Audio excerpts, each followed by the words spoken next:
What's up guys, Anders here with another labs update video for you guys. Not a whole lot to get to unfortunately, but before we get started, if you've enjoyed this video, like and sub to the channel if you haven't already. Every sub counts as we continue to grow. If you want to go the extra mile and support the channel, you can click on that join button below the video or on my main channel page to offer a small monetary contribution to help keep the channel going. Every membership donation will give you some small perks and a personal thank you before every video I make. Now onto the notes themselves. We were supposed to be getting a lot of PvP balance changes this week, but they're still working on it. We hopefully will see something next week. If you're not sure what I'm talking about, the developers wanted to balance the awakening damage in both PvE and PvP to be in line with succession damage.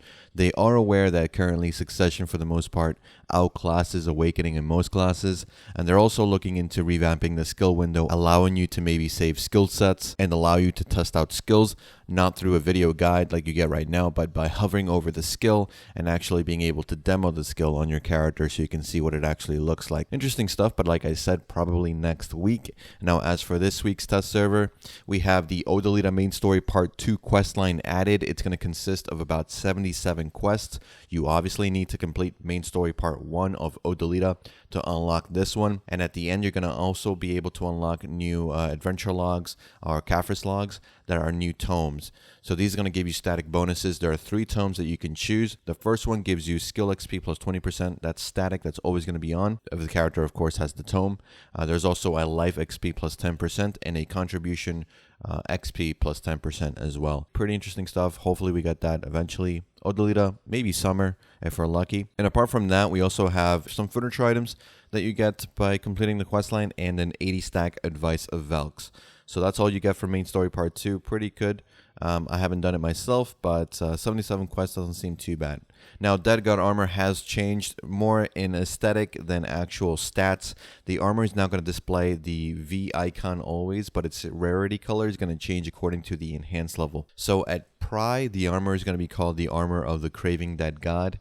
At Duo, the armor is going to be called the Distorted Dead God's armor. At Tri, the armor is going to be called Silent Dead God's armor. At Tet, the armor is going to be called Howling Dead God's armor. And finally, at Pen, it's going to be called Armor of the Fallen Dead God. The reason they did this change is to kind of differentiate Dead God armor from other pieces so you know it's the best armor in the game. At least that's what they're telling us. Now, there's also a bunch of new guild quests that have been added. The life quest is for Wild Grass, 420 Silver Azaleas, and 420 Fireflake Flower. That's an extra large. All of these are going to be extra large. So obviously, if you're a smaller guild, it's going to be less, or you can obviously take the smaller quest if you want. The life one is going to give you 15 mil. The combat quest for Ronaros in Camisylvia is going to be 20 mil to kill 4,000. There's Ahib in Thorny Forest, that's Odalita, that's 24 mil for 3,000. Akhman and Histria now have also guild quests that you can do. In Akhman, it's 24 mil for 3,000, and in Histria, it's 24 mil for 2,100. And finally, we have Star's End also getting a guild quest, which is kill 3,000 monsters for 25.5 mil. In terms of money for the guild, it's not great. These are nowhere near as good as sea monster hunting ones. But again, if you're not really serious about doing SMH guild quests every day, it's a good way for you to just say, oh, I'm grinding Star's End anyway.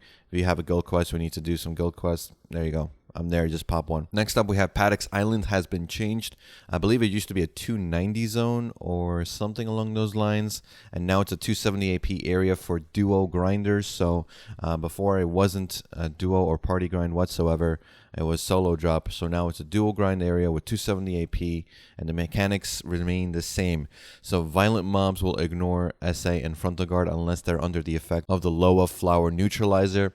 Once they're under the effect, they can actually be CC'd, and you won't be getting killed through SA and frontal guard. And when you actually interact with the Loa Flower Jar to neutralize it, that's how you kind of make the mist go away or make the mist blue, so you know you've neutralized it. A large number of Loa snakes will appear, and lowest snakes will have a low chance to drop the dream earrings, which is the main drop here. It's a DP evasion earring, best DP earring in the game now, I guess, if you go through evasion, which you should. There you go. We probably will be seeing this eventually since we got Abandoned Monastery already. If we're lucky, maybe next week, but again, I don't think this is an area that a lot of people are going to be going to. Having a duo grind is good. 270 AP is also good, but I just don't see the drop being as wanted as even the Dawn Earring, just because of it being a DP. It's a very niche item. And finally, we have the new Guild Galley armor being added. That's right, new Guild Galley stuff. New yellow grade equipment has been added. You need blue grade armor plus 10 to gain the permissions for each part. You still need a guild house to craft the new galley parts as well, so keep that in mind. Doesn't seem like to be a very, very easy thing to do whatsoever. You need plus 10 on the blue first. That's already an ordeal, and then after that you can get the yellow stuff, but you of course need to get a bunch of items. I'll show you all the items you need to get here. I don't know why you would want to have a better boat right now, considering galleys in general are not super essential in terms of function in most cases. You know, they serve as a good revive point, but apart from that, they don't really do a lot of damage, in my opinion. So I'm not sure where they want to take that. And that's pretty much it for this one, guys. Let me know what you thought about these changes in the comments down below. Do you think we're going to get some pretty good PvP balance changes next week? What do you want to see in your classes? Are you okay with them nerfing Succession to be on par with Awakening? Or would you rather see, of course, Awakening be buffed to Succession level damage? Let me know in the comments down below. And as always, guys, thanks for watching. Thanks for listening. I'll see you all in the next one. Take care.